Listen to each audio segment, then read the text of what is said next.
Trophy নয়, আরও একবার ভক্তদের হৃদয় জিতেই থাকতে হলো বিরাট কোহলিকে।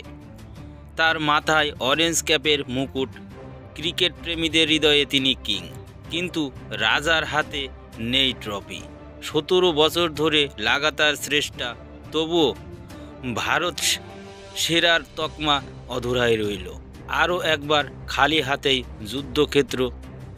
20 ক্রিকেট মাঠ ছাড়তে হলো তাকে, দেশের সর্বকালের অন্যতম সেরা ক্রিকেটার বিরাট কোহলিকে। চলতি আইপিএল আরসিবির অভিযান কোনো রূপকথার চেয়ে কম ছিল না। হারের ডবল হ্যাটট্রিক সেরে টুর্নামেন্ট থেকে আরসিবির বিদায় যখন নিশ্চিত, ঠিক তখনই ফিনিক্স পাখির মতো জ্বলে উঠল লাল কালো জার্সিধারীরা। পরপর একের পর এক ম্যাচ জয়ে পেয়ে ট্রফির দখলের লড়াইয়ে পেছনে ফেলে দিল অন্য সব দলকে। তোয়াল চাপা লড়াই করে ছিনিয়ে নিল প্লে অফের টিকিট।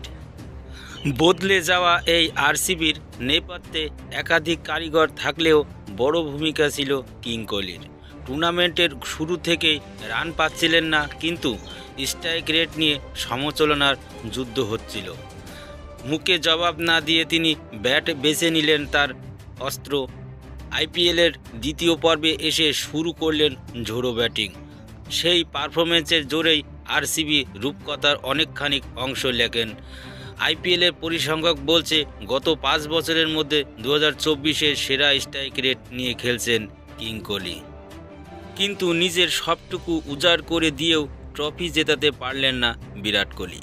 সেই 2008 সাল থেকে আরসিবিতে খেলছেন, সামলেছেন অধিনায়কের দায়িত্ব, 3 বার খেলেছেন ফাইনালও, 8000 রান করেছেন এই ফ্র্যাঞ্চাইজির জন্য, কিন্তু শেষরক্ষা হয় না কোনোবারই।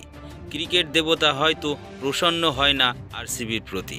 টুর্নামেন্ট শেষে বারবার ক্রিকেট প্রেমীদের চোখে ধরা পড়ে একটাই ফ্রেম, বিষণ্ণ মুখে মাঠ ছেড়ে বেরিয়ে যাচ্ছেন বিরাট কোহলি। তিনি হৃদয়ের রাজা, কিন্তু কঠোর বাস্তবের ট্রফিটা আজও উঠল না তার হাতে। প্রতিবারের মতো এবারও কেবল হৃদয় জিতেই সন্তুষ্ট থাকতে হলো বিরাট কোহলিকে। ডু আর ডাই ম্যাচে আজ রাজস্থান রয়্যালসের মুখোমুখি হয়েছিল বেঙ্গালুরু। জিতলে সুযোগ ছিল দ্বিতীয় কোয়ালিফায়ার সানরাইজার্স হায়দ্রাবাদের মুখোমুখি হওয়ার, কিন্তু বিধি বাম আজও ভাগ্য আর একবার সাহায্য করল না ফ্যাফ ডু প্লেসির দলকে। টসে জিতে প্রথমে বোলিংয়ের সিদ্ধান্ত নেন রাজস্থানের অধিনায়ক সঞ্জু স্যামসন। শুরুটা ভালো হয় বেঙ্গালুরুর।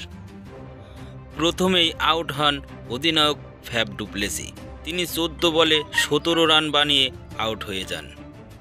এরপরেই 32 রান করে আউট হয়ে যান স্বয়ং কিং কোহলি।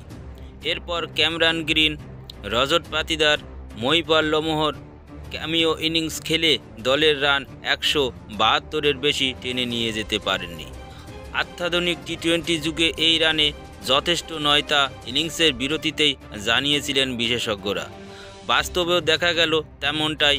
যশস্বী জয়সওয়াল, রিয়ান পরাগ, সিমরন হিটমায়াররা এবং রমেন পাওয়ালরা জিতিয়ে দিল রাজস্থান রয়্যালসকে।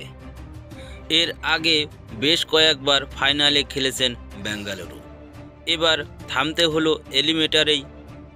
রোবমান পাওয়ালের শটটি বাউন্ডারি লাইনের বাইরে আছড়ে পড়ার পরেই ক্যামেরায় ফ্রেমবন্দি হলেন বিরাট কোহলি। মাথায় শোভা পাচ্ছে কমলা টুপি, কিন্তু কোহলির মুখ থেকেই পরিষ্কার যে ব্যক্তিগত অর্জন নয়, দলের আরও একবার ট্রফি না জেতার বেদনা কুরে কুরে খাচ্ছে তাকে। দিন কয়েক আগে অবিশ্বাস্য জয়ে প্লে অফে পৌঁছে গিয়েছিলেন, আনন্দে উল্লাস করেছিলেন, দেখা গিয়েছিল তাকে। আজ হেরে কিন্তু মাঠে বিশেষ প্রতিক্রিয়া দিলেন না কিং কোহলি। থমথমে মুখে এগিয়ে যান প্রতিপক্ষের দিকে। আগে ম্যাচে চেন্নাই তারকাদের সাথে হ্যান্ডশেক না করা নিয়ে জলঘোলা হয়েছিল। আজ নিজেই রাজস্থানের ক্রিকেটারদের সাথে হাত মেলাতে যান তিনি, জড়িয়ে ধরেন অশ্বিনকে। তারপর এক বুক হতাশা ও যন্ত্রণা নিয়েই মাঠ ছাড়েন কিং কোহলি।